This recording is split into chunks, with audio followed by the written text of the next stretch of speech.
United States of America. Unity and oneness is what we're made of. One nation under God, it's plain to see. We're showing the whole world what a country should be. United we stand in America, hand in hand in America. Together as one in a land that we love. United we stand in America. Well, good morning, everybody. Welcome to the Changing Times special episode today. Lynn is got a special show that we're going to be showing here at 9. But before we get to that, I wanted to share a bonus episode. Those of you that have been watching Changing Times met Wen Chen several weeks back, a couple months back, I guess it's been. And she was sharing on the human organ harvesting in China and exposing some of the things that the communist Chinese government does in America. And we had a really good talk last Tuesday on some of those things, dealing with freedom, deception, all these types of things. And then Lynn has a show with Darren Myers from the Freedom Encounter down in Branson, dealing with our freedoms, learning the history of America, all these things. And so these shows are so good and complement one another so well. Even the show this Tuesday that I did with Dr. Collins on spiritual warfare, because we see what's happening in the world all around us. We see the turmoil in the streets. You know, the David Wilkerson years ago wrote about how there'd be, you know, cities with 1,000 fires and stuff. And so we see the turmoil, we see the craziness that's going on around us. We see people that are defending criminals and attacking law enforcement officers and all these types of things. And one of the events that was very different from this, the things that happen when a government really is oppressing the people and killing people in the streets rather than the people attacking law enforcement, happened in China in Tiananmen Square 36 years ago last Tuesday.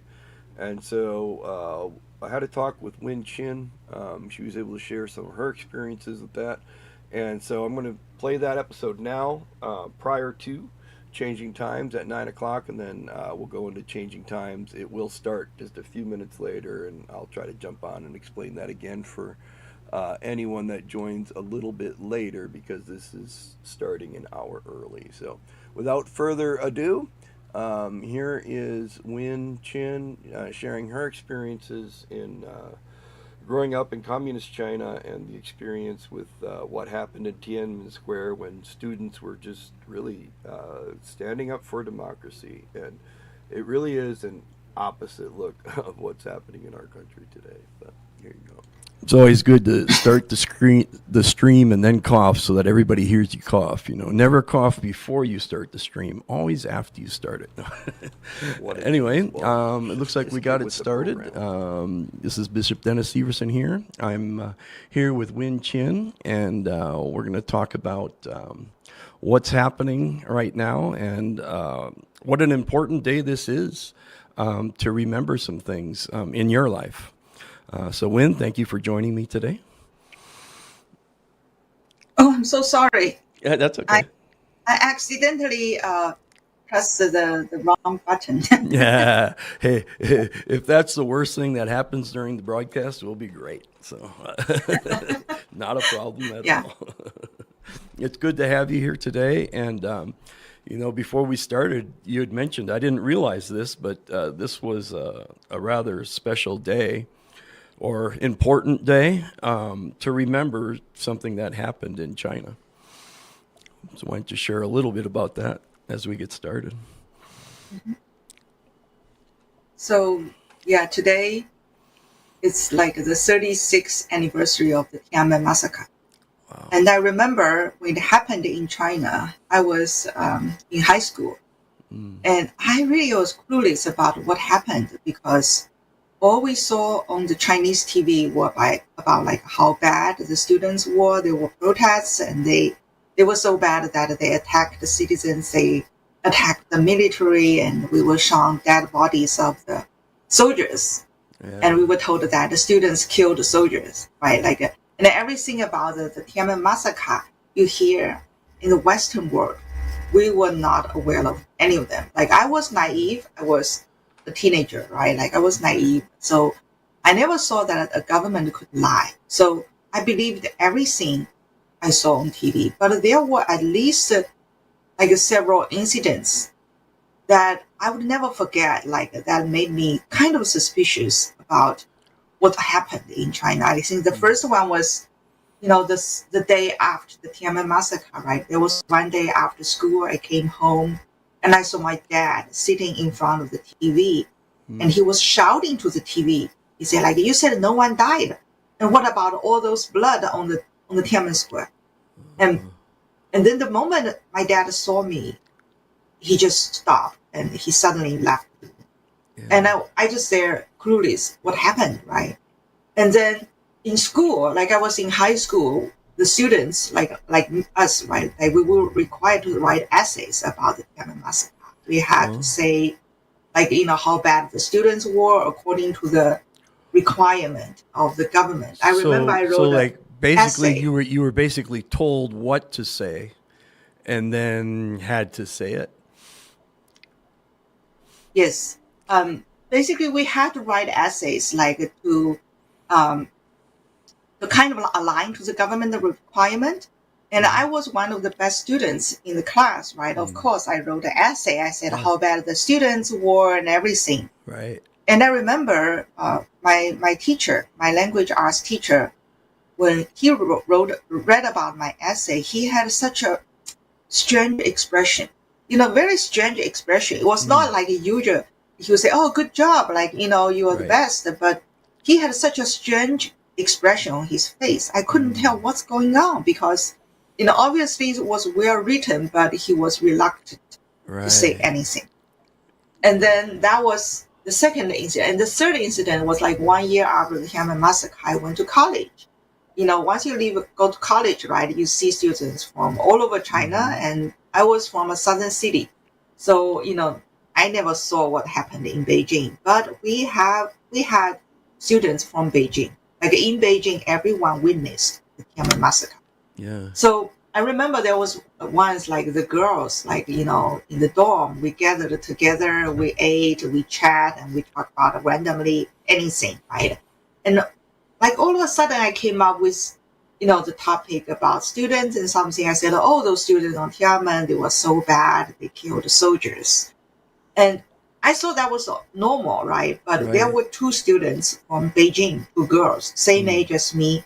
And they had such a startled expression. They was like, and they look at each other and they look at me. And they had such a strange expression, but they did not say anything. Right. Like the whole conversation just ended there. And I always wondered, after I came to the US, like what was that kind of strange expression, right? And after I came to the US, it was in the mid 90s. I still believe that students killed soldiers on the Tiananmen massacre, right? And then until my American colleagues one day mentioned this to me. And there was one day, like, when we do experiments, right? Like you have a ton of time sitting. Oh yeah. Next step, you have 20 minutes to do the next thing and another 20 minutes. And during those waiting time, right? Like we just chatted about anything. And there was once like my American colleagues, one was from Taiwan, the other is from the US. They said, how could your government be so bad? They killed students. Yeah. And I was so shocked. I said, no, my government did not kill students. Right. I said, those students were so bad, they killed the soldiers. Yeah, let me show you the essay. And like they were so shocked. Like, how could you believe that? I said, that's your government propaganda. Yeah. I said, no, that was not propaganda. Like, that was true. If you say my government is bad, you're saying like Chinese are bad. You're anti-China. Yeah. And like I burst into tears. Oh, wow. Like, I was so emotional that my colleagues had to stop. They said, Yeah. okay, Wen, you need to read more. Like, Yeah. look up like Tank Man, all these pictures and videos. And we saw the videos, we saw the pictures, right? I said, those are made by Hollywood. I said, Yeah. my government told me that Hollywood made a lot of Oh, yeah. propaganda against Yeah. China, right? Yeah, because they're And that against was my China. response. Yeah. Yeah, I was very, very emotional. Like, and I remember I went back to my dorm, right? Like I was so emotional that I cried for a whole night, and but and that was also the time I started to think, if everyone in the U.S. believes so, then maybe I should find out what happened. Although I was not willing to believe it, but I kind of feel like my American colleagues, they were my friends. We have known each other for many, many months. Like Right. they know me well, and they had no intention to hurt my feeling. And I Yeah. must Why? find Why? out what Why would happened. they? Right? Why would they? Yeah, why would they? Yeah. And then I kind of talked to other Chinese students in on the campus. Right, we have Chinese students from Beijing, and I remember I asked another Chinese student, and this is a boy. He's from Beijing, same year as me, right? And I asked him like, did anyone die on Tiananmen? And he also looked at me with a strange expression, say, "Oh, you didn't know? Like at least two of my, I took two students in my class died in Tiananmen." And I was so shocked, like, because that's already in the U.S., right? And he was not worried about telling me the truth, and he knew me well. Like we always like we spend time together. We were in the same friend group, and I was so shocked. Like if that means indeed someone died on Tiananmen, and if my friend has two like someone 2 person he knew died, it must be many people died. Like Right. this is one case. Yeah. You have to think about there's so many people in Beijing. Many people died. Right. And that was really the beginning of my path to find out the truth. We say like truth will set you free. Yeah. That was a beginning for me to find out what's going on. What is the truth, right? And then that was the time I started to read about China, about the history, because the history I learned in China were all distorted, right? Yes. You all know the Great Cultural Revolution between 1966 and 1976. Yeah. And those 10 years, the Chinese government killed over 2 million intellectuals. Yeah. And Yeah. in And, China, and who was it they were going after, and why? yeah, we never heard anything about it. Like they say, oh, it's a Holocaust. It's sad. But nobody ever said who created this, who's responsible for this, right? Right. Like no one dared to ask, and no one wanted to ask. And I came to the U.S. I read about all this history. I realized my parents were also, part of the victim groups because they were highly educated, and they were taken to the rural area, and they sacrificed a whole career. Although they survived, they lost everything, right? My father lost his health and his career. My mother also lost his career. She had to live as a single mom for like 10 years because she was separated from her husband. Right. And they were forced to work at 2 provinces. And I look at all this history, I was so shocked. I also learned how the Communist Party persecuted individuals by punishing your family, right? If you ever say something wrong, they would punish your family. They also actively encourage Chinese to report each other to the authority, right? Like they encourage children to report their parents to the authority. Then they would praise these children as a hero.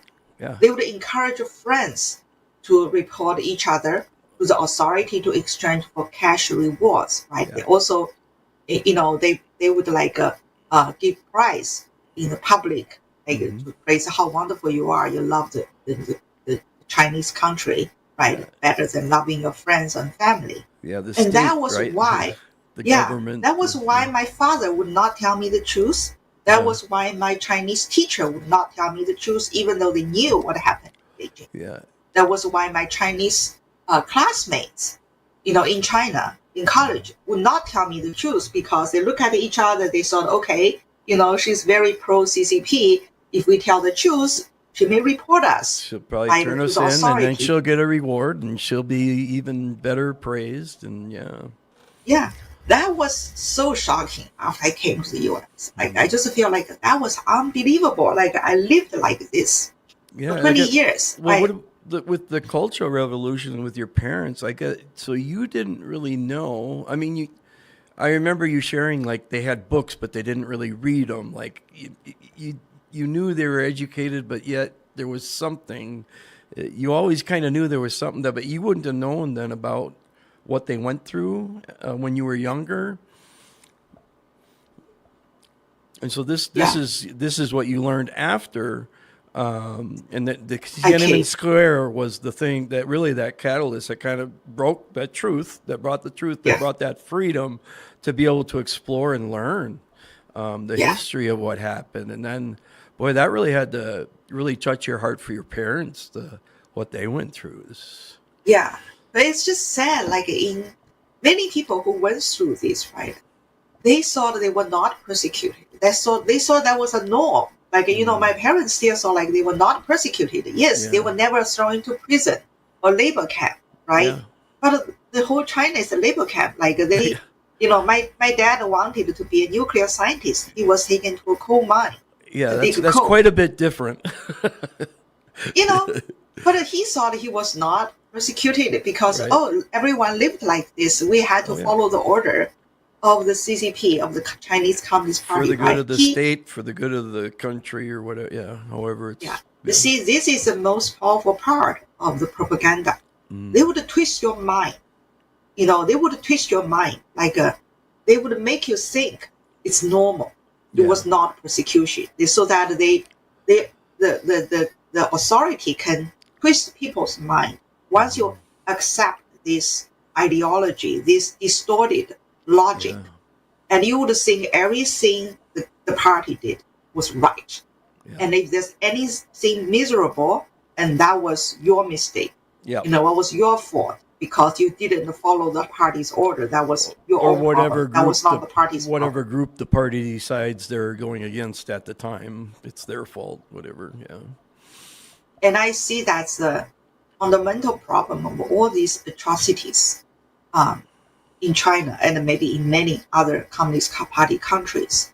And if you want to break down this system, you have to first awake yourself from this wrong logic. We call it like communism logic. Yeah. So to make you realize what's happening, like what is right, what is wrong, right? Yeah. Like, after I came to the US, I saw strangers smiling at each other. I saw like that was unbelievable. Yeah, in public, right? Like they were grocery and they store were not or afraid of each other reporting to themselves, like to the authority, right? And this is what we call freedom. Yeah. But in many countries, like China and North Korea, people never had this kind of freedom, and they couldn't imagine how life is with freedom.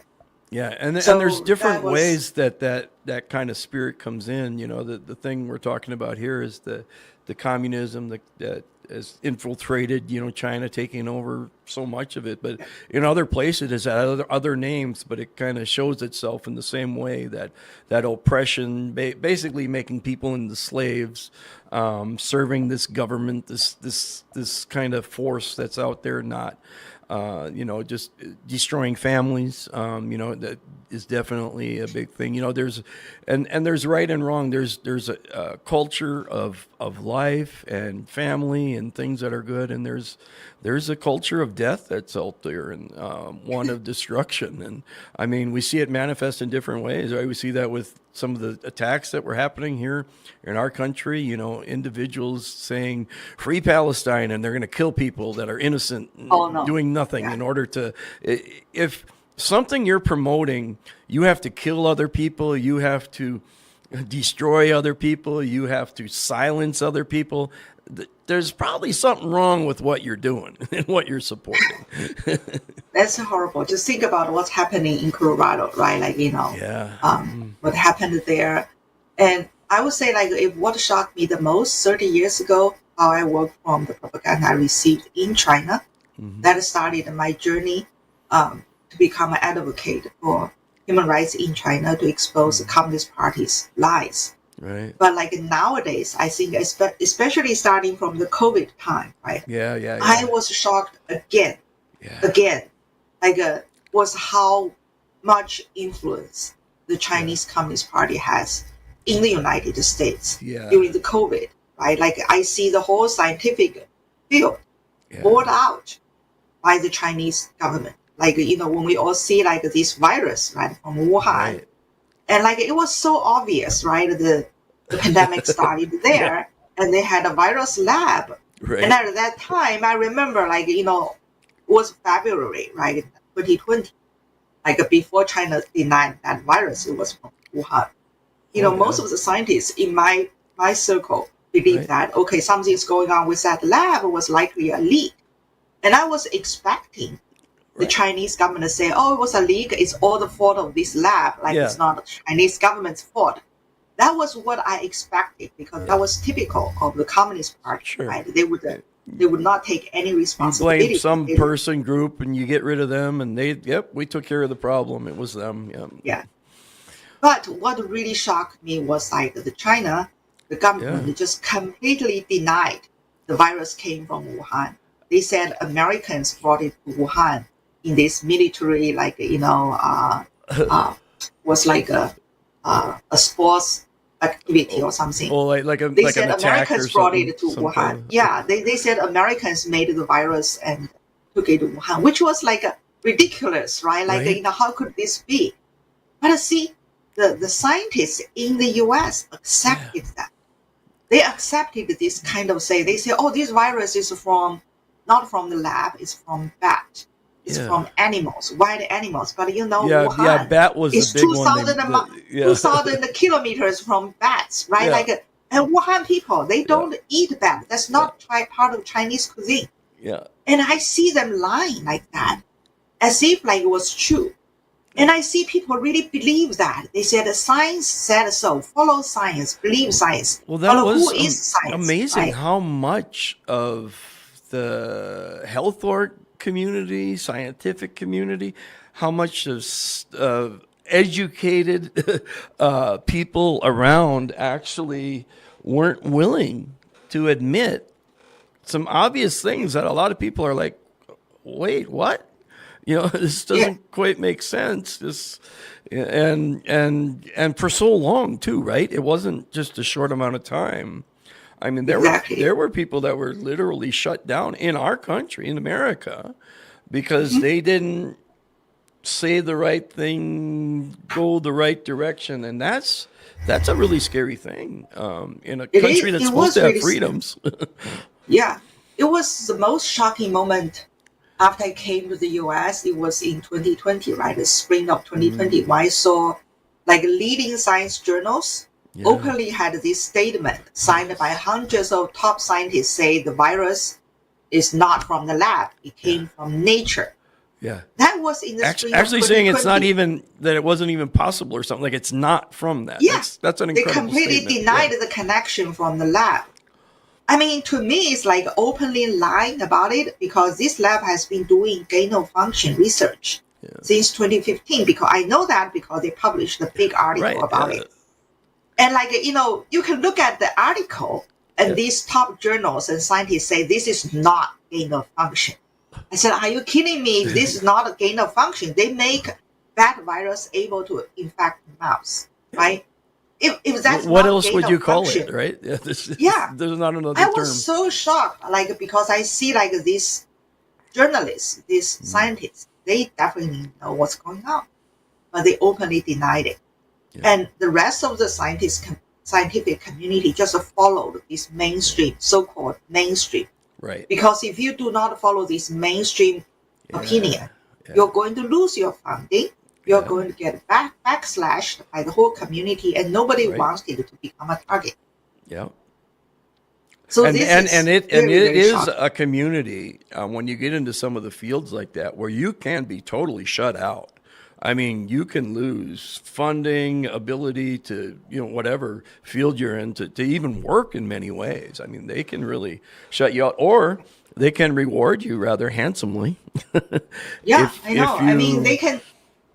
You can be fired because of what you think, you believe, right? Like, all people can do is like remain silent if you're not powerful enough to say something. And that doesn't make sense in science, does it? in science, It's just totally true, right? Because science, you're supposed to pursue the truth. Yeah. You're supposed to. I was so shocked and was so disappointed because I chose this career to become a scientist. Because Right. I saw like a scientist should be a very spiritual path. You pursue truth. You look at Sure. the facts. You want to Absolutely. bring truth to the world. And this is how much corruption I saw. I mean, during the pandemic, and then there was the election, right? Like Oh, I yeah. also did some research about the voting machine, about everything, and I realized, okay, how much you can play with that, right? Because in 2016 election, Democrats said Republicans manipulated the election. They Yeah, yeah. published many Yeah, oh, articles yeah. about how the voting machine can, switch Yeah. the vote. And Yep. I studied those articles. I even wrote a summary about it. And Yeah. I realized, like, okay, in 2016, Republicans said voting machines were not safe. And all of a sudden in 2020, they say they are 100% safe. There was Yeah. zero fraud. Yeah, what I was mean, it? this is The ridiculous Democrats as well, said that, right? right? They said it wasn't secure, and then they said it was secure all of a sudden. Yeah. Yeah. And all of a sudden in 4 years, it became 100% secure. Yeah. And I did not see anything happen in those 4 years to make them 100% secure. Yeah. What was the fix? And like that can't be true, right? Like anyone with a logic, like unless you have some very serious procedure, Right. you have to fix the problem. Yeah. Otherwise, you can't just all of a sudden say it's correct. Yeah. Everything's fine now. You know that's Nothing not- was done, and it works better. Yeah. So I mean, I saw so many lies. Wow. Serious lies, like, on mainstream media. And I knew, like, in the past, everything's under the table. Now Right. everything's on top of the table. They can openly lie Yeah. without feeling anything wrong. And there are like a significant percentage of Americans would follow. Yeah. And if you don't follow their opinion, they say you're bad. You are like Oh, yeah. you're like crazy. You are like You don't know conspiracy science. You theory. don't whatever. Yeah. Just so many. Whatever. Anything. Yeah. Anything to tear you down. I would say this is actually like a really, really shocking year, 2020, to realize how much infiltration the Communist Party has in our world, like how much China has influence over the world. If they can change the scientific community, the mainstream, they can openly lie, they can openly spread the lie, the propaganda in the United States, Yeah. and they would not need to take any responsibility. And that was how I shifted my focus, right? Like, in the past, I saw, everything I do, I Right. wanted to help Chinese people. Yes. I want to help people in my homeland. Yes. But now I'm thinking, actually, it's very important for me to save the U.S. Yes. because this is where I live. This is where I raise my family. And I don't want my children to live in a world without freedom. And I'm witnessing how our freedom is little by little is gone. Right? Yeah. And we saw a lot of that, right, with what happened then. You look at not only what was happening in the scientific community, but that also filtered into the, whatever, all the social media, right? You had like, even like what we're doing now, I'm broadcasting it on Facebook, YouTube. This conversation would have been shut down back then. A lot of that stuff was being filtered, and so that influence, that spiritual influence, is what I see it as. These systems that are set up was actually controlling the narrative. News medias. I guess we can use mainstream again, right? They call it the mainstream. There's this stream that these influences want to take us down and control the narrative, and they don't want people to look at the truth. They don't want to do investigation. They don't want to be revealed, right? They just want to keep it quiet, and all that. And I do see 2020, which, I think God has a sense of humor, seeing 2020 vision. It was a time of revealing a lot of these things. And I'm really thankful for the time we're in now, because I do believe more people are seeing things, and so thankful for you. You talked about, I think last time we were talking, that people say you're a whistleblower, and you're kind of more wanting to hand out whistles to everybody, to let everybody know, hey, we need to know truth. We need to walk in the truth and see these things, investigate, and I think we'd all be so much better to have freedom in our lives, and to be able to know the truth. So I talk to so many people or meet so many people, and they think things, they believe things. We're talking about the Tiananmen Square massacre, as an example here, but they'll believe these different things, and I'm thinking, how do they believe this? But they've kept been told this, and they've been shown this, and and to be able to explore and look at truth and have conversations, I think is so important. Yeah, I mean, I came from a world I was 100% brainwashed, right? And I could awake and I could see the truth. And I also feel like hopeful, for America, right? People, at least now you can hear different voices and you still have opportunity away from those kind of propaganda. And speaking about the media, you talk about social media. It just reminded me about the mainstream media, especially about New York Times, right? Media like that. They have a long history, of good journalism, and they have many followers.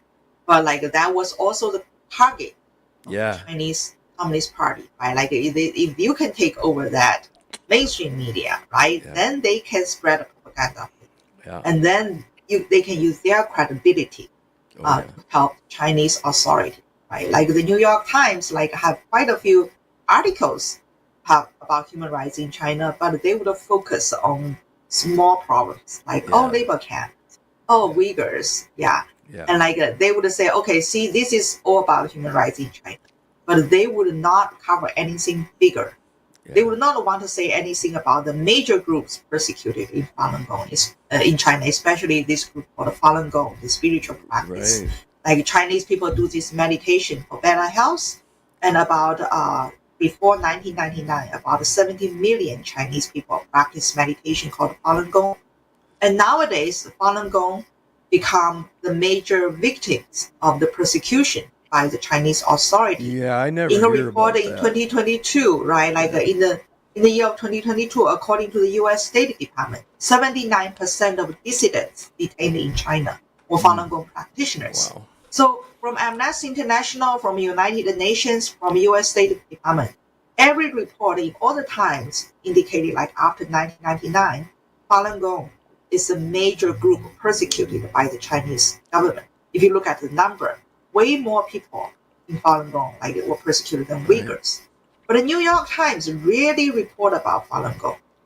Especially Falun Gong is a victim. I never hear of the about forced, it. About the forced organ harvesting, right? The Chinese government took organs from them for transplant because these are people doing meditation. They're very healthy. Yeah. And the Chinese government has a long history of taking organs from death row prisoners, right? They sentence young people to death and take their organ from hospitals. Yeah, I remember looking at some of the numbers on some of that early stuff, and they'd say it was death row prisoners, but the amount of organs compared to how many death row prisoners there were, it was even from the beginning. Way more organ transplants than there was obviously, and reporting. How do you trust their reporting on a lot of that too? But yeah. But when we talk about Falun Gong, they suffer so much persecution, and they are also the most active group in China to speak against the infiltration, right? The Communist Party's human rights, they developed softwares to help Chinese people to bypass the Great Firewall in China. They also started a big trend of human rights movement to help Chinese people to awake from the propaganda, and they started the trend of quitting the Communist Party. Right? The Chinese people can send a statement across the internet blockage and post it on the internet, say, I want to quit the Communist Party. I want to quit the youth league of the Communist Party or young pioneer of the Communist Party. Then they can get a digital certificate, say, now you quit the party, this is a serial number, right? And when these Chinese come to the U.S., and if he wants to become a U.S. citizen, and you have to submit this statement, say, I quit the Communist Party. because as a Communist Party member, you are not supposed to be accepted as a U.S. citizen. Right? That's American law. Right. But like with this statement, you will be accepted because that's officially accepted by the U.S. government.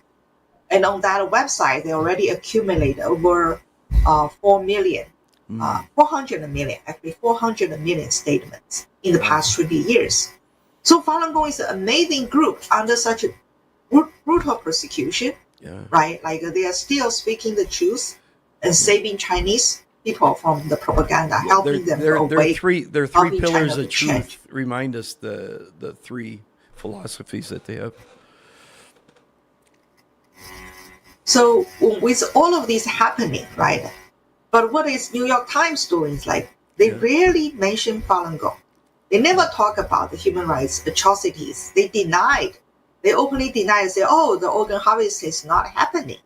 Of course, they would not openly deny. They would interview someone, say, oh, this college professor said organ harvest is not happening. They would interview another famous person, say, oh, the organ harvest is not happening, right? They're very sneaky. Yeah. And they never interview anyone believe that the organ harvest is happening. They put out a statement, media, right? The official statement is no. They would not mention that the U.S. Congress passed bills in the past several years. Every year they pass a bill. There was just a recent one, wasn't there? In China. There was a recent one in May. Yeah. The Congress passed 2 bills against forced organ harvest in China. But New York Times just would not mention that at all. Yeah, it's kind of hard to pass a bill against something that's not happening, I guess, if you're... It's just like, it's so shocking to see a major mainstream newspaper in the U.S. who can openly lie about the truth. Like they would, if the whole U.S. Congress passed a bill unanimously, right? Yeah. And the New York Times just simply not mention that. Yeah. And they would find some... someone they call specialists say, oh, it's not happening in China. They would call this news. This is ridiculous if you think about it. Like, how could a mainstream media say something like that? But they do have their followers, right? They are diehard readers of New York Times. They keep reading these kind of articles. And they would say, okay, everything the New York Times said is true. Then they would believe that. And this is also very big problem in the United States.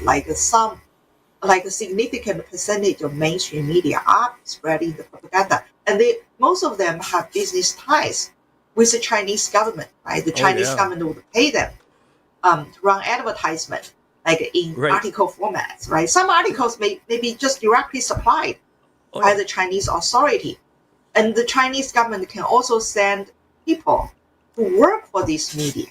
Right, some of them could have been the Communist Party members, like some of the authors. If you look at their names, they have Chinese names. If you look at their background, they have families from China, or they have families with strong ties with business interests in China, right?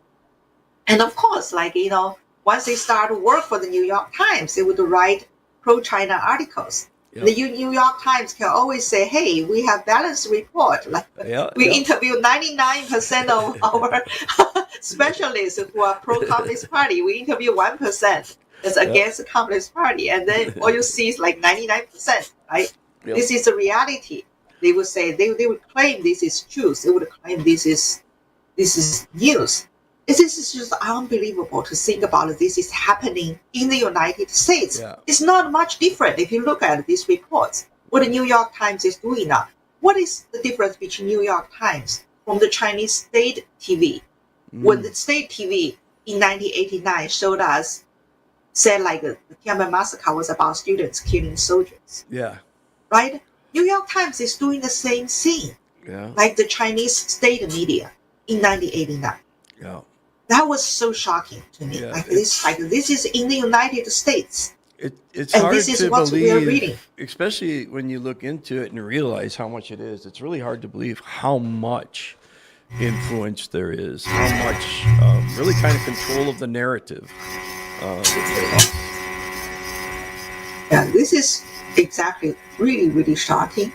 And I would say one recent group rounds of attack of New York Times was a Chinese dissident group. is attack towards Shenyun performing arts, and we briefly mentioned this before. So, as I mentioned, the Chinese Communist Party destroyed the traditional Chinese culture during the Cultural Revolution. They killed over 2 million intellectuals and shut down the whole education system in China for 10 years so that Chinese people can no longer receive education and they can be easily brainwashed by the propaganda, right? This is the purpose. And then they realized, okay, for 10 years without a school, it did not work very well because that means, factory has no engineers and Yeah, what happens when hospitals everything has starts no breaking doctors, down? right? And yeah, And the economy broke down, right? yeah. And then they say, okay, we have to stop this. We have to do this in a different way. So what happened after the Cultural Revolution was that the Chinese authority, the Communist Party, created another version of Chinese culture. They would use Chinese arts, Chinese music, Chinese dance to promote communism, right? Then they would like say, okay, this is Chinese culture, but this is all about communism. They would like you have dance, right? With swing swords, say this is great, Communist Party is great, Yeah. and they use that as like Chinese culture. And they not only spread that in China. Like when I was in China as a student in China, like everything I learned about the Chinese culture, Chinese, performing arts is about praising communism. So I was sick and tired of them. I was not interested at all. Yeah. And I came to the US. I saw all these Chinese performing arts companies coming to the US. They perform Chinese ballet, Chinese dance in top theaters. It was also all about praising Communist Party. And the Chinese government say this is Chinese culture, but in reality, those were communism propaganda, right? Yeah. And you cannot say they're wrong because once you say Communist Party is wrong, they say you're anti-China. You're against Chinese people. Yeah. And then, they will say you're anti-China, you're anti-Asia, you're Asian hate, you're racist. You're racist. And this is how the Chinese government, the Chinese Communist Party, hide behind this superficial form, this distorted Chinese culture to protect themselves. Yeah, so they co-opt the culture and just kind of take it over, basically. Yeah, they took over Chinese culture and turned it into a propaganda tool. Yeah. And what really, really refreshed me was in 2006, 2007, when I first time saw Shenyun, right? Like I was so surprised because Shenyun is a dance company in New York. It's made in USA. So in 2006 or so, like a group of Falun Gong practitioners, they were dancers and musicians and artists. Like, that was their profession. They gathered in New York. They wanted to create a dance company for China before communism. So they want to show you the true Chinese culture, not the Communist Party's version. Yeah. So every year they would tour around the world. They would have like over 1 million audience each year. Like they tour to about 100 cities around the world every year. And they would show you China before communism, the authentic Chinese culture, without Communist Party's propaganda. And I really loved that because I think this is very, very important for the whole world to see the real Chinese culture. Once you see Shenyun, you immediately know the Chinese government stuff. They were communism. Those were fake. But of course, the Chinese government would not allow that. Right? Since the very beginning, the Chinese consulate embassies, they would call every theater and force them to cancel the contract with Shenyun. They say you cannot show Shenyun, otherwise you're going to break the relationship with the Chinese government. You're not going to get any Chinese show again, right? Yeah. And that did not work very well in the US because Shenyun tickets sold really well. Yeah. If a theater sells Shenyun, right, it's full house, the theater gets a lot of income, right? It's good business. Yeah, it's an amazing show. Yeah, it's incredible. And the Chinese government show, nobody wants to watch them. Nobody likes those propaganda. Right. And the theaters know Shenyun is great. They watch the Shenyun, they know it's great. But that strategy in other countries like South Korea, smaller country who strongly rely on business from China, that did work. And in quite a few countries, the theaters canceled the Shenyun shows. That caused quite some trouble. And also, the Chinese government started to attack the Shenyun tour bus. You know, the Oh, dancers, right? They have yeah. tour bus. They would drive around the U.S. Sure. They would stop in different city, and Yeah. so you know the Chinese consulate. They have their agents in the United States. They Hmm. also bribe some local people um, to attack the tour bus. They would like cut the tires in the Oh, night yeah. so that the tour bus would stop functioning. And that was why Shenyun had to have volunteers to monitor the tour bus all night, every Yeah. night, to make sure like strangers would not approach them. And nowadays, the Chinese authority also started to attack Shenyun using lawfare. You know, you Mm. probably are familiar with lawfare. You know, Yeah. after the past 4 years, I think we're a lot of people are more familiar with it now. yeah, yeah, lawfare. That means like you know the Chinese authority, right? They have agents. They have their proxies here in the U.S. They would file lawsuits against Shenyun. Oh, They would yeah. also look for people, those like dancers who left Shenyun.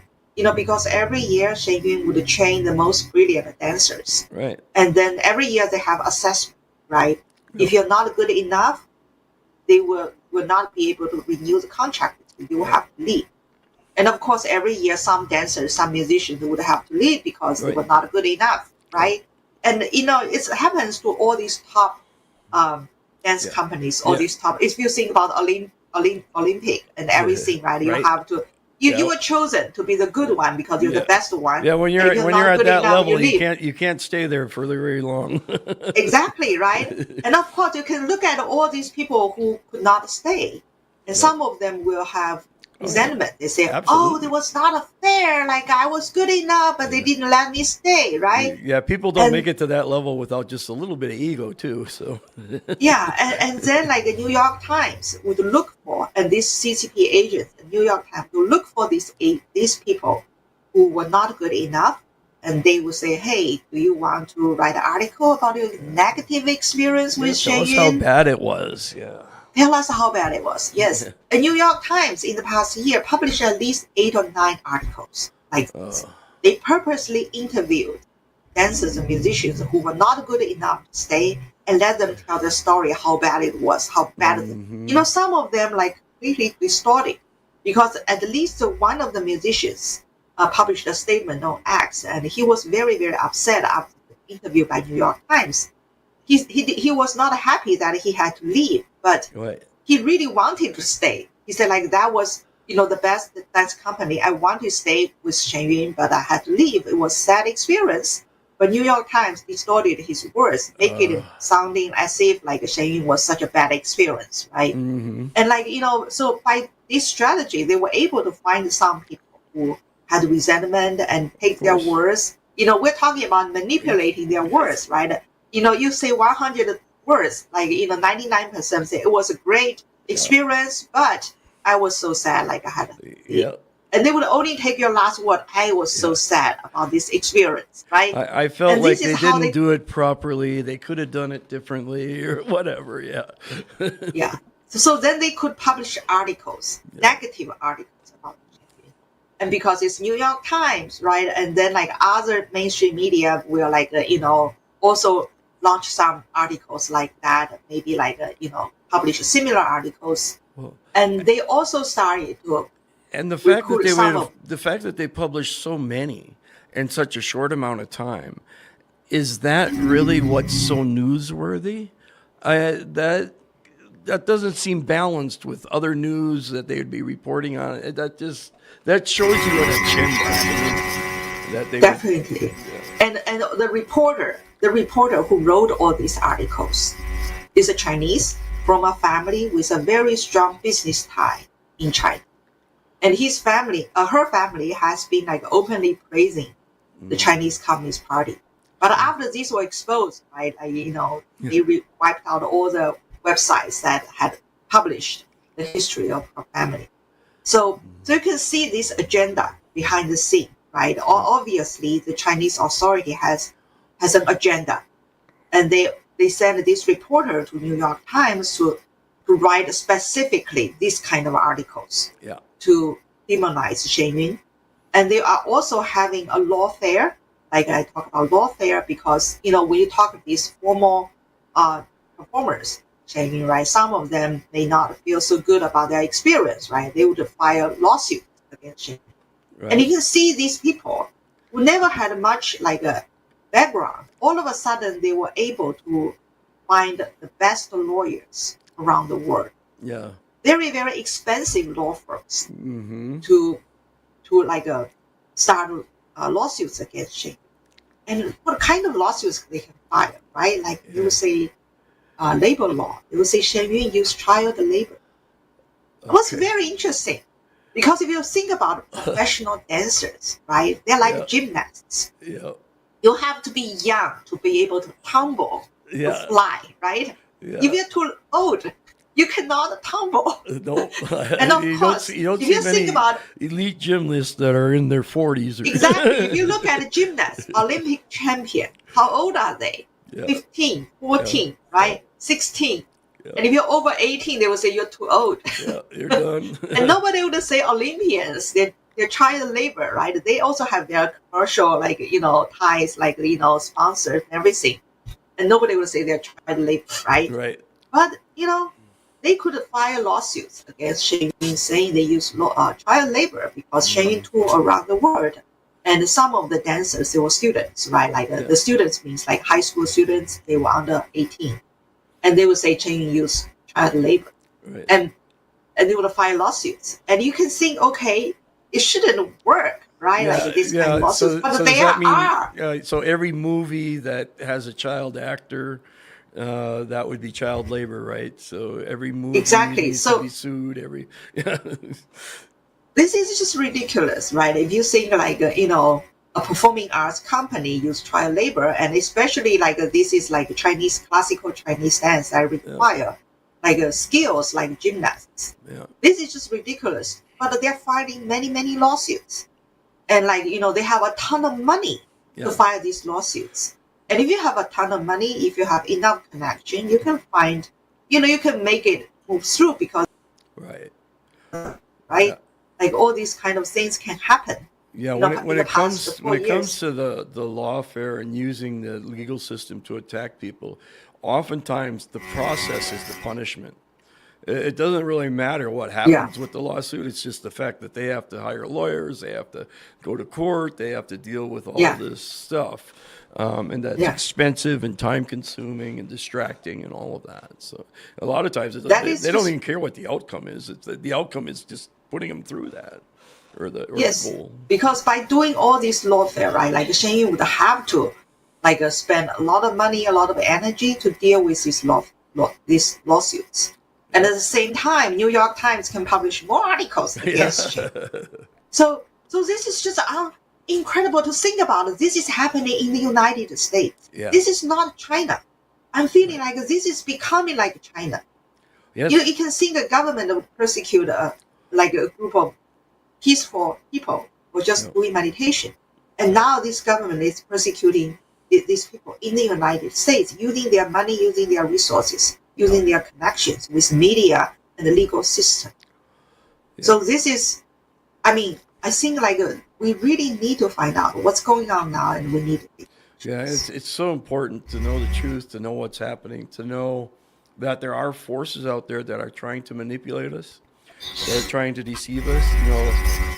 Not only do we have that communist Chinese influence, but we have things like we talked about earlier. You got like Hamas and this idea of free Palestine, all these different things that are also carrying people down all these different paths and all these different ways that are just destructive, damaging to other people, all these different things. And it's so important for us to know the truth, to share the truth, to seek it, right? It doesn't just fall in your lap.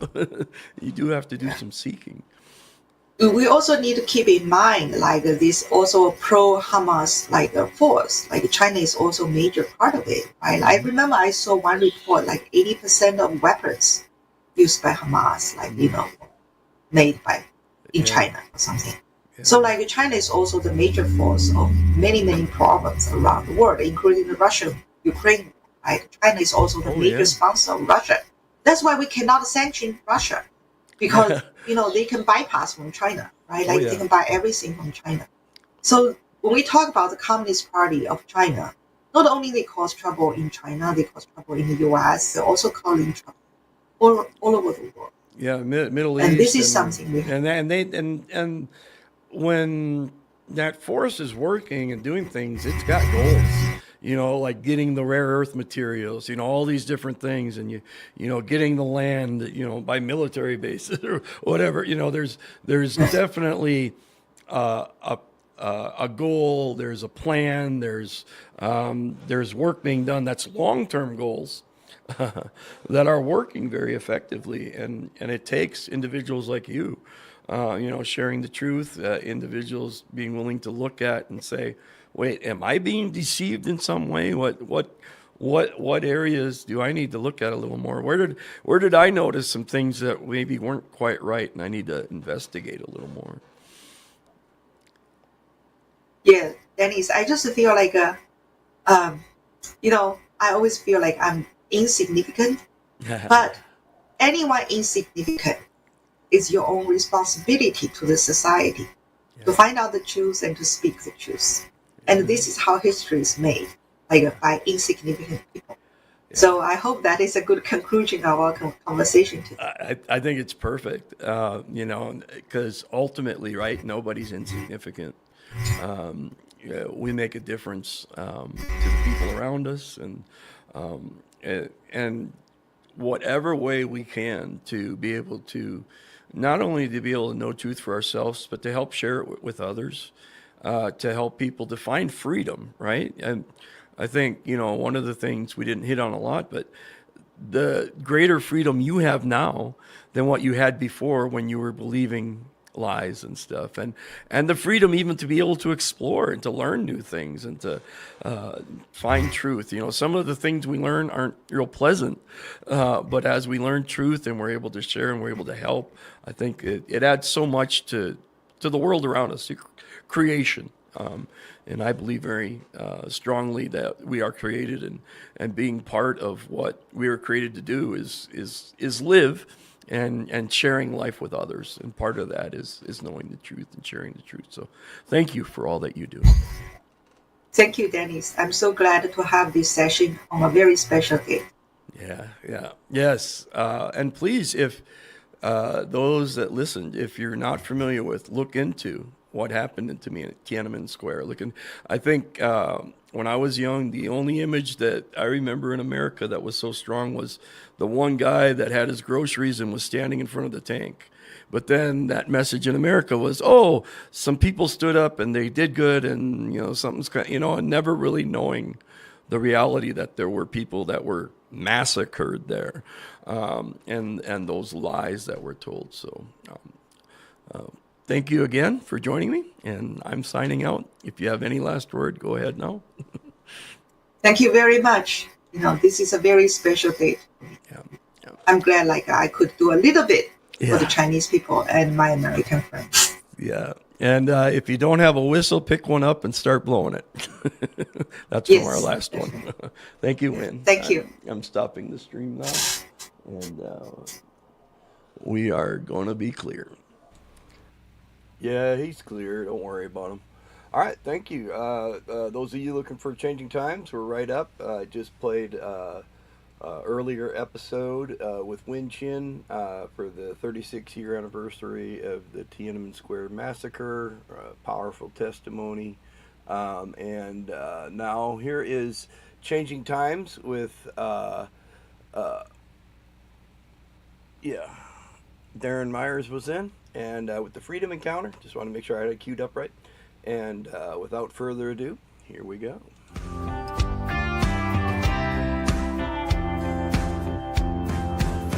We're the United States. It's going to be a great combination if you watch both America. shows together. I think Unity and oneness is Have a what good day. we're made of. One nation under God, it's plain to see. We're showing the whole world what a country should be. United we stand in America, hand in hand in America. Together as one in a land that we love. united we stand in America. Good morning, everyone out there. Welcome to Changing Times. It is Wednesday, June the 4th. A little bit cloudy out there. We may get some rain today. I heard it rain about 11:30 last night, so we're in a rain period, it seems like, in Southwest Missouri. We're live at the Axe Media Group headquarters in Springfield, Missouri, and this is show number 209. It's a God-led miracle story, just that many shows that we've done, and we appreciate everyone tuning in today and seeing our show. We have a great show today, and got a great guest, Darren Myers. How are you doing? Doing well. Thank you very much. Well, I tell you what, we are glad you're here. You've been here before, and you and Tammy and your sons, that you have a special show, a special theater in Branson, Missouri, and I want people probably need to take a pen, pencil, or paper right now, because there's going to be some things that we might want to write down. We want to write down how you could get a hold of these people and find out when their shows start. Their shows are in Branson, Missouri. So we are talking about Branson, Missouri. Branson is one of the top destination spots in the entire state of Missouri, okay? And it's located just about 30 minutes south of Springfield.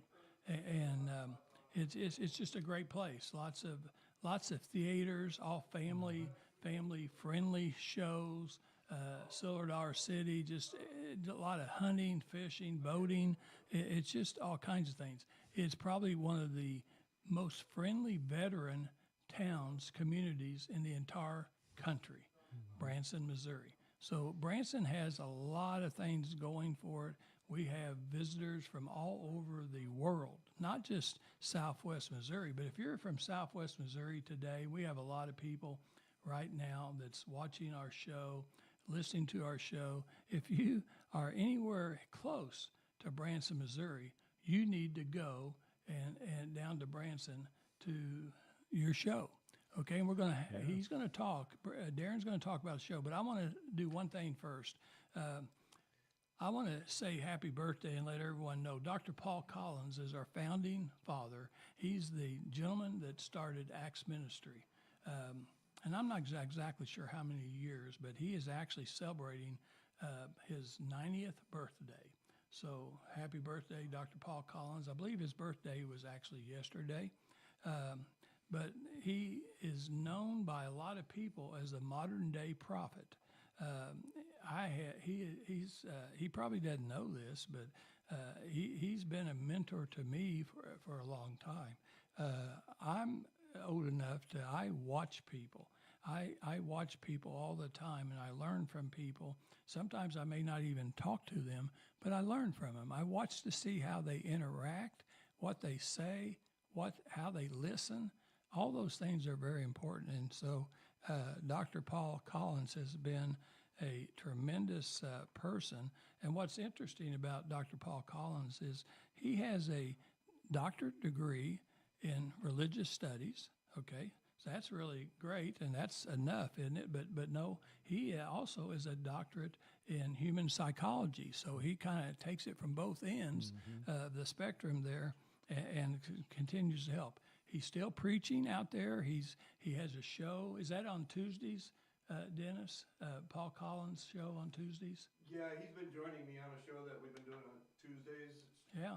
So I mean, at age 90, he is still moving and going on and helping people. He will be at Axe Ministry for Axe Fest in July. I think that's July 25th and 26th. He'll be there, and he'll be speaking both days. And when he speaks, he also provides answers, and I think I like that.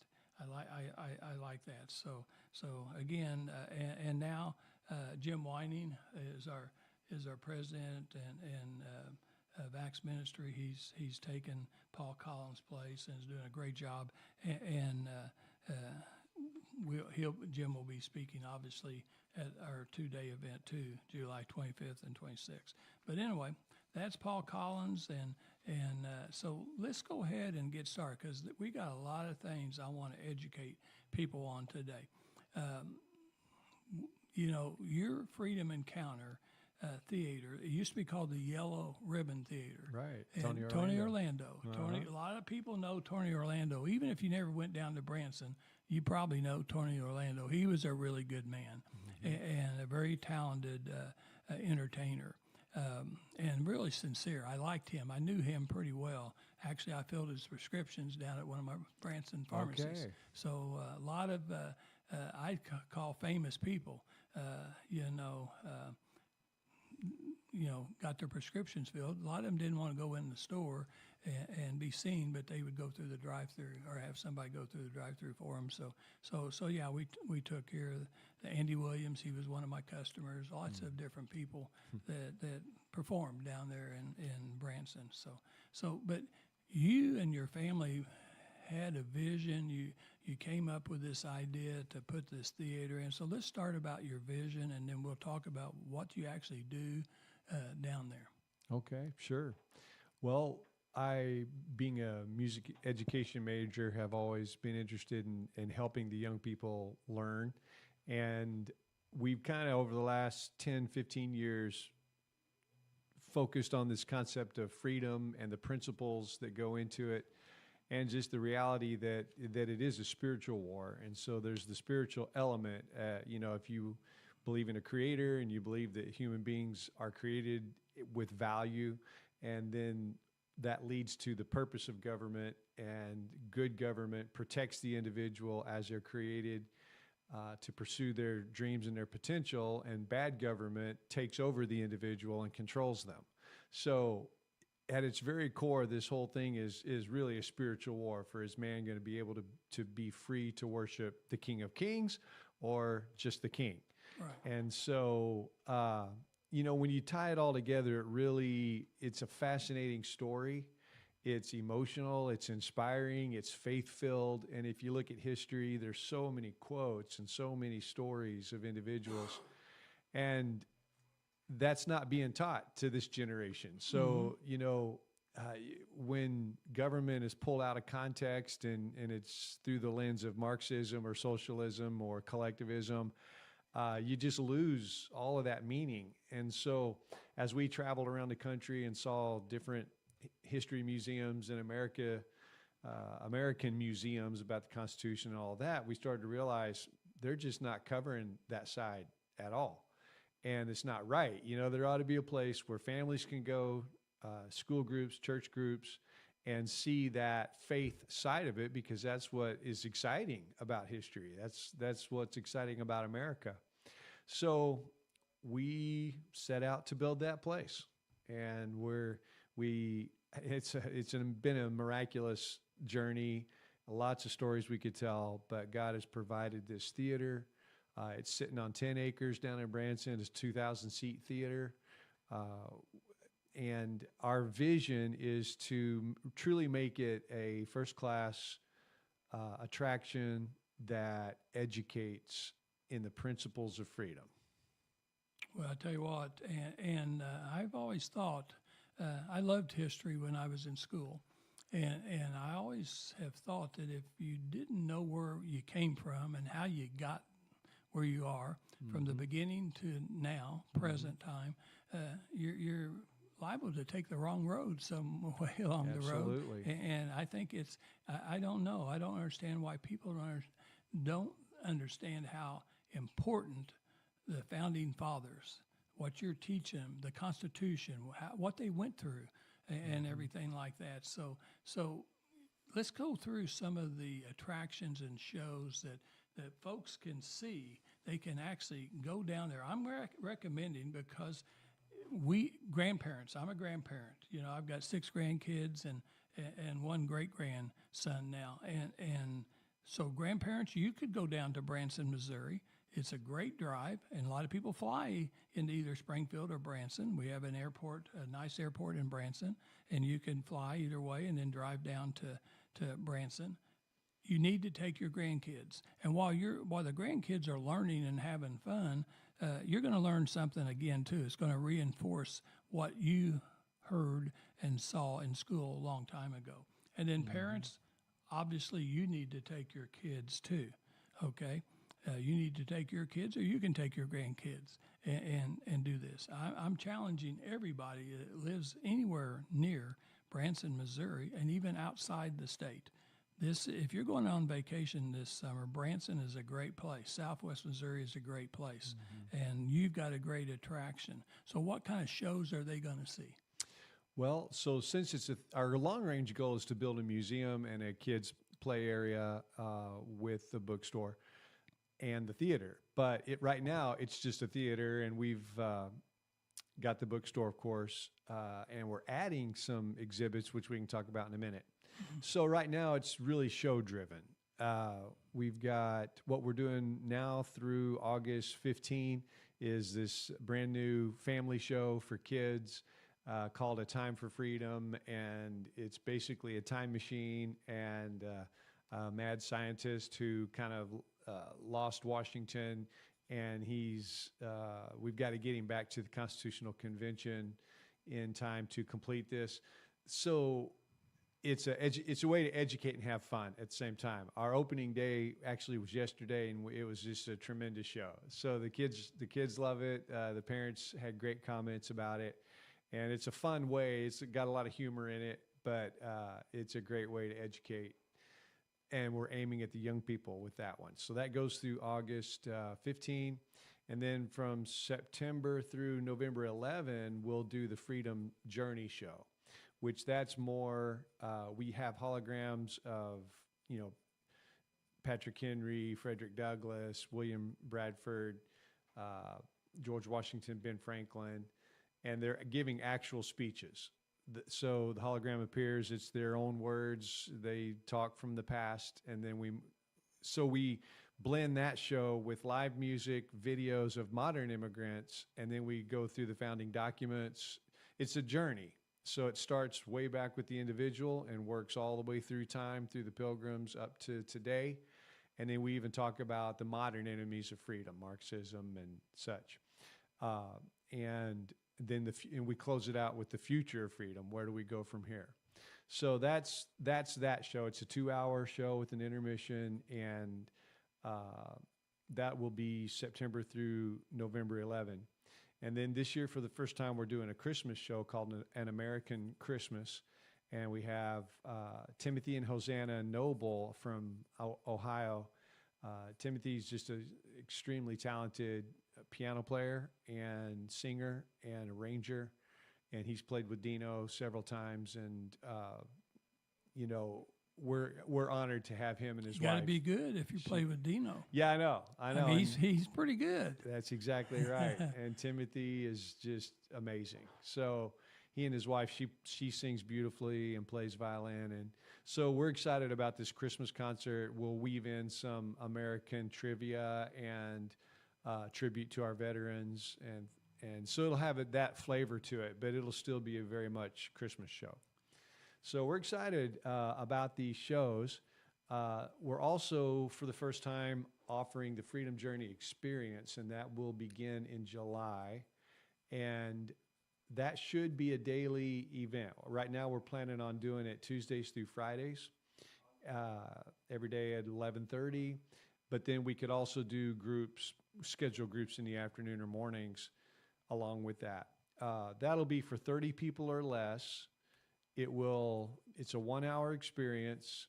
We just built a little surround sound theater, and everyone will start there, and then we'll move over to a little colonial church that we just built in the lobby that'll also seat 30.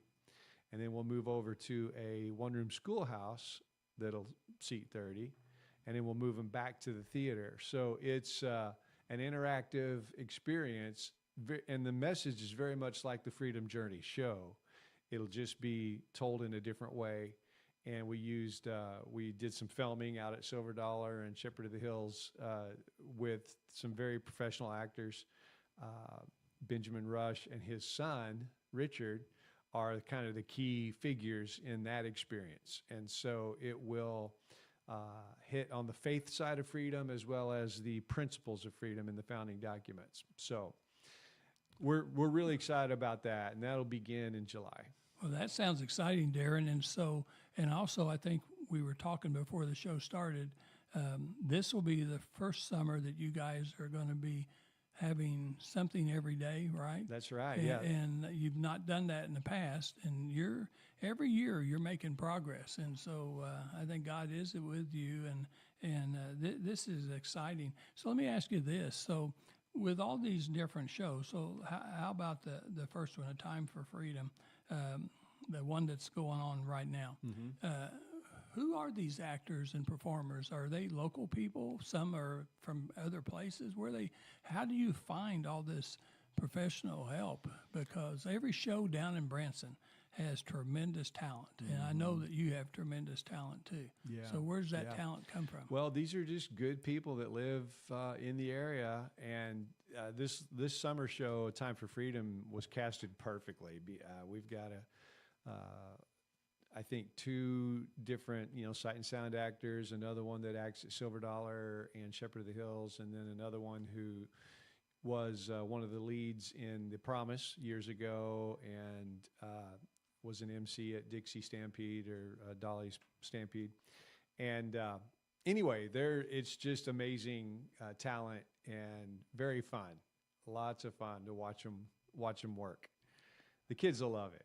Well, I tell you what, it sounds great. So for all the people, and another event down in Branson, and that you have 2 of the sight and sound people that's working with you on this production. If you've never seen a sight and sound production, we have a big theater in Branson that now we got David on right now. That's right. And I think it just started. And it's every one of the shows. I think Jan and I have gone to every one of those shows, and they are just absolutely fantastic. They build their own sets, and they're very elaborate, and things like it makes you, when you look at that big theater, it's live, and you just think you're there. And I bet you the same way on your shows, that you want to make sure that you feel like you're back there in the Pilgrim days, and that you're there with the creators of the Constitution and the Bill of Rights and the preamble and everything. I mean, you want everyone to feel like they're there. Yeah, they're and part of ours isn't so much as elaborate as Sight and Sound. But you don't have to be. Yeah, no, ours is really the story. And on that particular show, Freedom Journey, we used a big video wall that the Lord allowed us to purchase last year, and which is amazing. And then we, have the holographic effects, and then we come out and do some live singing. It's kind of a blend of a traditional Branson show and an educational museum type show. It's hard to explain because there's really nothing else like it. Well, and that's what's unique but special about your show and your theater. There's really nothing else like it anywhere around our area, and I think this is badly needed in the United States. Oh boy, we really need to know how we got to where we are. How do we get started? And it's and then you'll get it figured out that God was in this story from the beginning of our country. So one thing I noticed last night when I was studying a little bit about you and your theater is Bill Frederer. You've got some really good board members. I kind of looked at them and very, very good people to help you, guide you, and things like that. But then I saw Bill Frederer. He's kind of like a historian consultant. And I would tell you, if you don't know, you folks, if you don't know Bill Frederer or who he is, he's really what I'd call the historian's historian. He is the country's, I believe, United States #1 historian.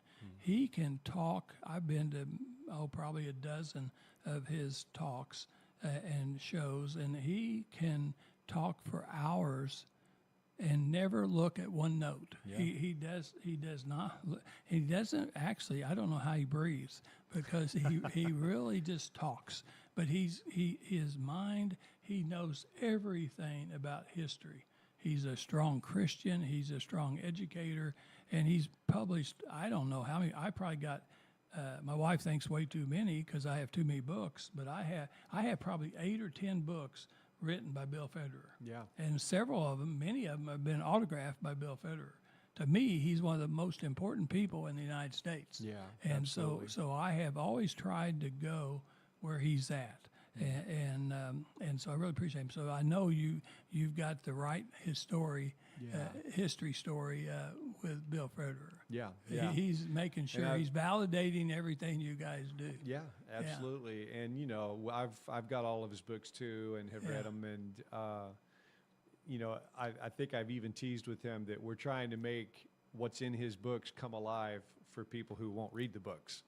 So it's that information, and he's such a master at weaving the quotes in there. Oh yeah. And there's so many good quotes from people about their faith and about government and about how it's all supposed to work. And boy, it's just a treasure. And for this generation to lose that would be devastating. Well, every home, every building has a foundation, and I believe our lives have a foundation. And this show, the shows that you do, provides a foundation for every American citizen. And if you don't have that good foundation, I don't really think your life's going to be as complete as it could be. So again, I thank you. I thank you for doing that. How about educational programs?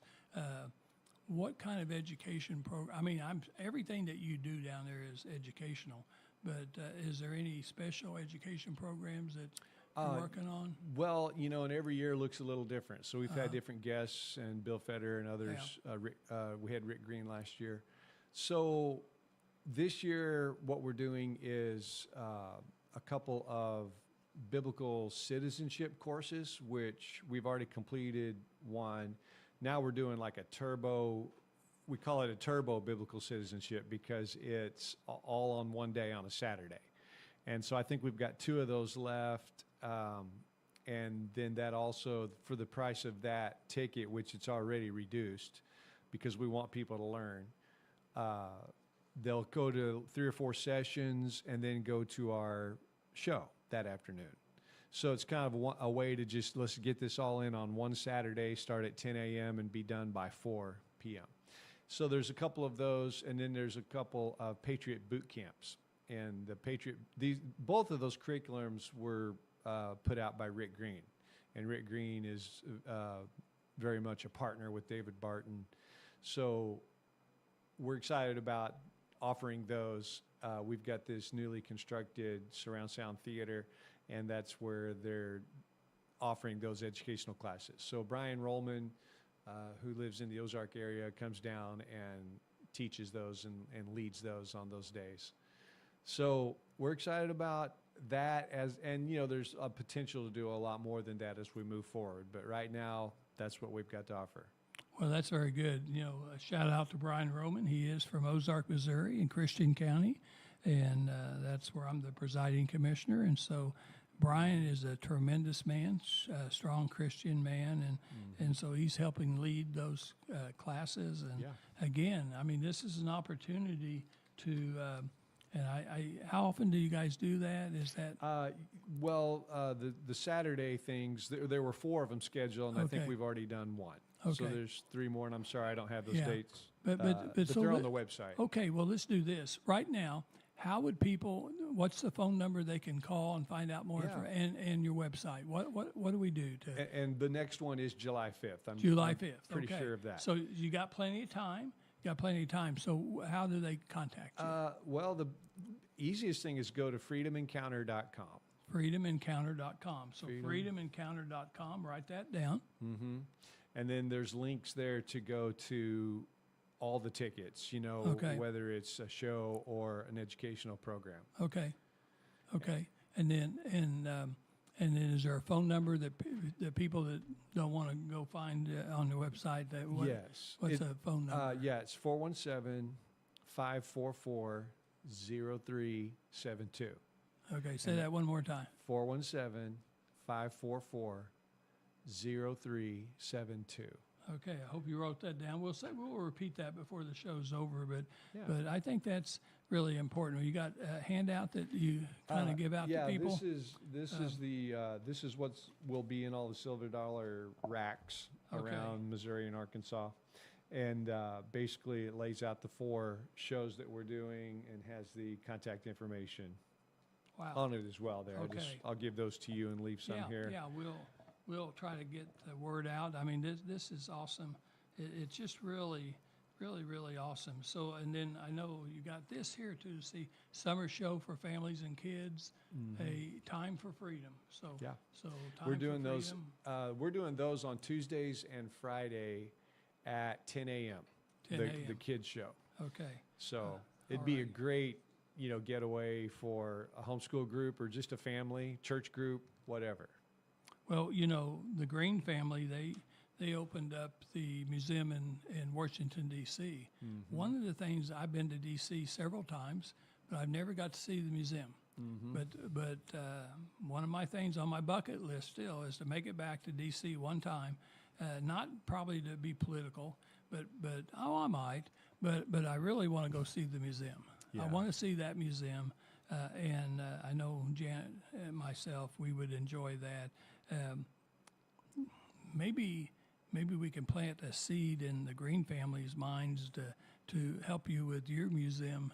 I know they can, and they probably got they've got so many things. We had that museum for a while in Springfield, Missouri.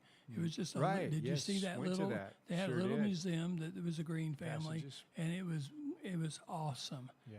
Absolutely. If you're a Christian or you're thinking about being a Christian and you understand or want to understand about what it really is, to see that type of information and displays in a Christian museum is extremely important. So, and then you mentioned David Barton. I mean, he's another one of those guys. He's kind of like a twin of Bill Federer in a way. I mean, he's another guy that understands the history and the importance of the United States history from Yeah, the founding fathers absolutely. on. So I think you've got just an encyclopedia of people that can help and make Yeah. you guys great. So Yeah, And- and I'll just say, this whole thing has been by faith. We're in the middle of our 5th year, so we've made it that long. I mean, it's hard to believe it's gone that fast, Yeah. really. But it's been miraculous, and honestly, we haven't borrowed. It's all just been through the gifts of people who care about this, and still just the monthly upkeep is significant. And Oh, yeah. anyone that would be interested in sharing the vision with us and contributing, I'd love to talk to them. Of course, if we build this museum next to the theater, we're talking millions of dollars, Right. So it's something that we're really praying about. We feel like the only reason we've gotten this far is because God has given us a vision and a burden, and then the provision to go with it, and that's why we're this far. But to go forward, it is going to take faith and the prayers of people who care about the next generation and care about the Creator getting the glory He deserves, and the truth of history, the good, the bad, and the ugly, but the truth of the faith part of it, and passing that on to this next generation. And so for folks that care about that, this is the place, this is a chance to make a difference. And we're trying to raise up a monument to freedom so that it will help change our country, change the perspective of young people, but also, if the whole thing falls apart, a monument that says, hey, this is why America became the freest, most prosperous nation on earth, because of these principles. Not because our people were better, but because the principles were better. I And think the principles made our people better, absolutely. but it wasn't the people. You're exactly right. right. Except for those founding fathers, that God gave them insight. Because think about it, I've dealt with a lot of smart people in all the things I've done, but nobody was smart enough until God inspired everything they've done in the original days of doing our Constitution and everything that they've done. I just Yeah. can't imagine that you could be smart enough to create this foundation that we're still living by today. a living constitution that people have tried to destroy, even in our own country. They've tried to destroy it because it's the best in the world, and it's still a living We document. still today. refer to it every day in the news. And I just don't think politics. people could do it on their own. I don't either. It's the longest lasting constitution of any nation. Right. So And not just any nation, the most prosperous. it's helped nation that make has it, led the I think it's world. helped make us be the best nation. It's truly in the world. remarkable. Yeah. And I think Daniel Webster said, miracles don't cluster, and what happened once in 6,000 years may not ever happen again. Hold on to the Constitution, because if it fails, freedom will fail around the world. I agree. I absolutely agree. So, really, Darren, you guys, your show, your productions, your building, your 10 acres, you are a ministry. You are a ministry. That's right. And so, folks out there, I know people every Sunday, every Wednesday, whatever night you go to church, a lot of people do donate money and make tithes and give money to a church. This is a great organization that if you, and there's, I know it's hard. It's a hard time for a lot of people in our country, and with inflation and everything that's going on. However, there is a lot of people that are truly blessed, and they have a lot of money that they could help donate and make this museum a reality. So, again, what number or how do they contact you to find out how they could be part of this ministry that could help you Yeah. increase your building to where you could have a museum for everyone that wants to come? Yeah.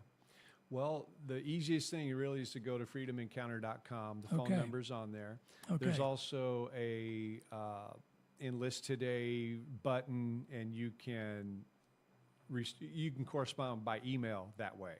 Okay. There's a contact us at the bottom. So Okay. the website has it all.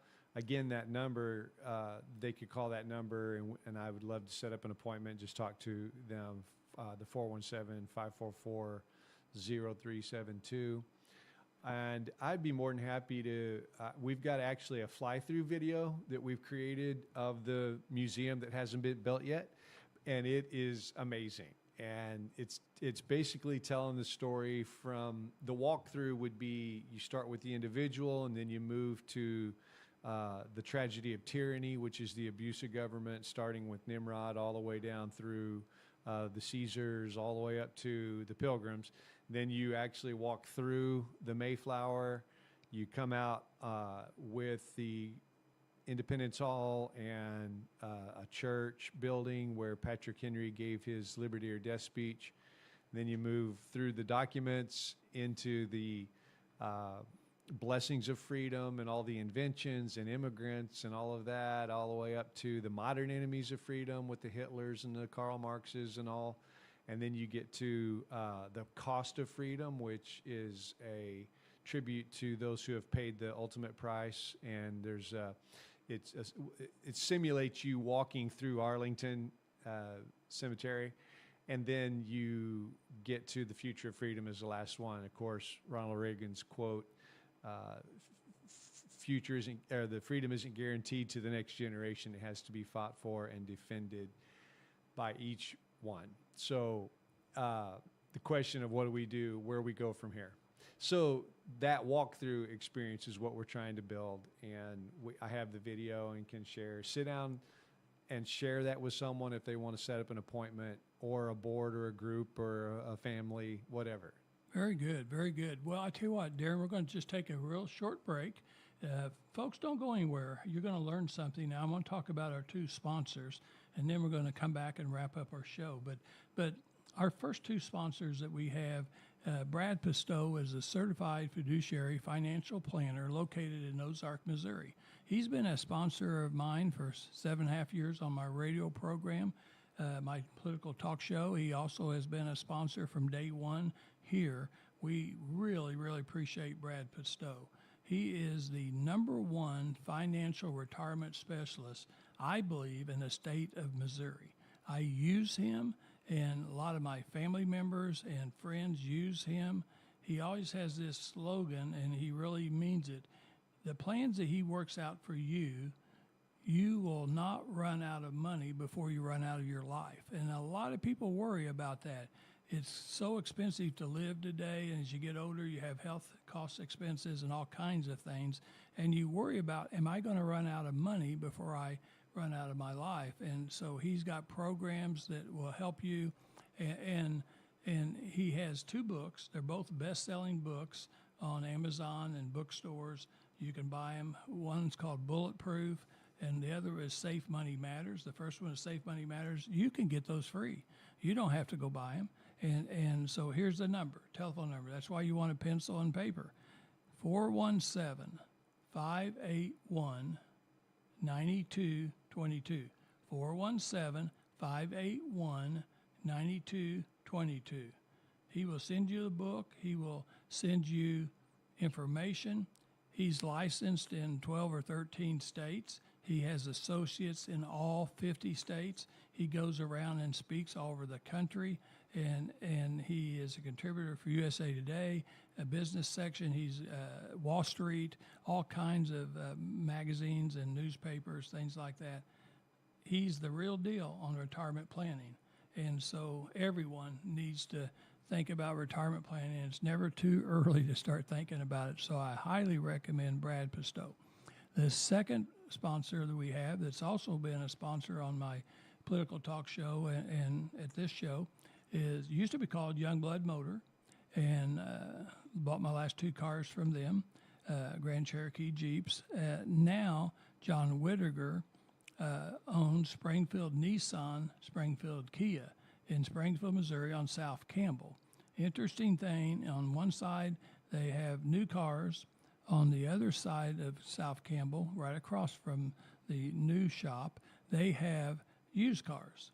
And they have all kinds of used cars, but the cars that I think I've watched over there that are really interesting are the used cars that are certified used cars. Those are cars that have gone through 100+ points. They make sure that when you buy that car, you drive it off the lot, it's going to drive miles and miles before you ever have a problem. And that's really important to do. Cars are very expensive. And so I highly recommend my last 2 cars from John Youngblood, John Whittaker, is cars with 4,300 miles and 9,800 miles. I don't buy brand new cars. I buy used cars, low mileage, certified cars, and they've lasted me a long time. The one I'm driving now, my Grand Cherokee Jeep, looks like a brand new car, and it's a 2020. So it's getting up there in years, and that's what I do. But I highly recommend these guys. They sell cars, not just in people in Missouri, but people from other states come and buy cars from them. They have tremendous personal service, customer service. Aaron Swanson is the general manager.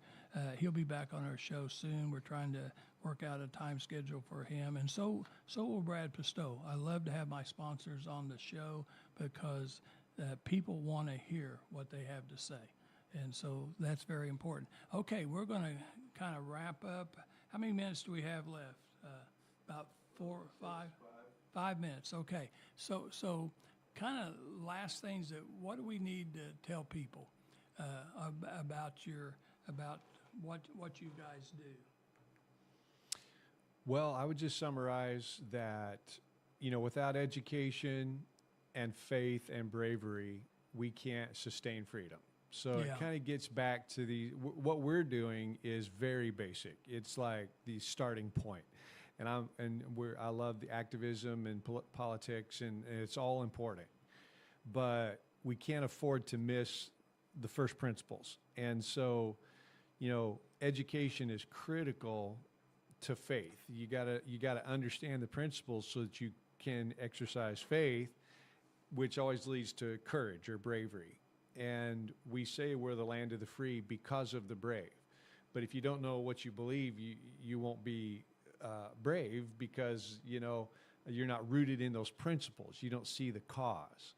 And as our national anthem says, then conquer we must if our cause it is just. If you don't understand the cause, you don't understand the bravery that's required. And so it's been an amazing story, from the beginning of time against tyrants and the abuse of government and people of faith who have stood up and said we ought to obey God rather than man. At the same time, we want government. We need government, and it's God gave it to us to protect us and to deal with evil in this lifetime. So we're not against government. We're just against abusive government, and we have to understand those basic principles. So what we're trying to do is make that fun, make that come alive, make it emotional, and that's what our shows are about. And if anyone is interested, come down and see us. And then if you're interested in maybe helping us do more, we're giving driven. So as the money comes in, we're able to take the next step. And so, the sooner we can raise these funds, the sooner we can get it to completion with our big vision. So it's an exciting time. This is our day. This is our chance to take a stand for freedom and help the next generation. And that's what we're excited about, seeing these kids come this summer and their eyes get big and they learn, and we have a little handout that we give them, and if they get all the answers right, things that they'll learn in the show, then they get a American flag sticker. And so, it's just a chance to invest in those guys so they realize America, this whole experiment has been good. It's been amazing. In spite of the problems and challenges, we have overcome a lot of things, and we're all blessed because of it. Oh, yeah, I tell you what, Darren, so thank you so much, because those young people are our future. They are, you got to bet on them, because if they fail and they don't understand, because unfortunately I'm not against public education, and I've been on the school board, I've done my things, but here's the deal. Today, the kids don't learn the same things I learned when I was in school. Exactly. And back then, we could even pray in school. Mm-hmm. So we've taken God out of school. We've taken history out of school, and the history we left in has been changed and altered. I just remember my good friend Dee Wampler. Dee was a tremendous attorney here in town, and we had him on our show several times, and he's written several books and things like that. I wish Dee was still here. But he kept history books from Parkview. So he had history books when he was in school, and then he had history books that his grandkids were using, and he highlighted the books and how they changed everything. Can you believe? You're not supposed to change history, because if you change history, you can't learn. You don't know where you've been. You don't know where you're going. It may change your path. And so shame on people for changing history in schools, okay? Yeah. And thank goodness you have this big, big dream. You have this big vision. And I'm just going to relate one last thing, then we're going to be done. I kind of had that when I opened up my first pharmacy. I had decided to be a pharmacist in the 3rd grade. I knew what I was going to do. I was going to put in some pharmacies. Now, that's really weird, but God told me that in the 3rd grade. So here's the deal. I could have had a vision of having one store and helping one group of people. But no, God gave me this vision, and I kept building on it to where I wanted to have a group of stores. I didn't know how many, but when I ended, it was 26 stores. Wow. But now think about this miracle, because you've had all these miracles happen in your business, and this is what's going to continue to happen. I just pray and know it will. I started out with 12 prescriptions the very first day, filled August 20th, 1977, okay? In 2018, when I sold my 26 stores, I was at 1.4 plus million scripts a year. Wow. Okay? Went from 12 to 1.4. Was it easy? No. There's lots of valleys and peaks, and God led me through all this stuff, just like He's leading you. But the vision kept the same and growing a little bit as to where we became very successful, and we helped so many people. Yeah. So that's the way it's going to be for you. I just predict that you're going to get people to help you and continue to grow, and we'll do all we can to do that. Okay? Thank you. Thank you. I've enjoyed this time. Well, thank you for being here. So guys, thanks for listening today. Be sure and share this show with other people. This is a show that hopefully brings hope and teaches you the importance of your beliefs. And we'll be back next Wednesday with another great show. And everyone have a great rest of the week. Thank you, everybody, for joining today. We did We're a special the episode. United So States. if you get a chance, go back and watch the first hour with Wen Chen talking about how communist Chinese government is infiltrating the United States and doing all their stuff. You even see things like these protests in LA where a lot of signs were actually sponsored by groups that get money from very interesting places. So know the truth, have the truth set you free. Thank you again for tuning in. We'll see you next week with a lot more stuff. Have a great day.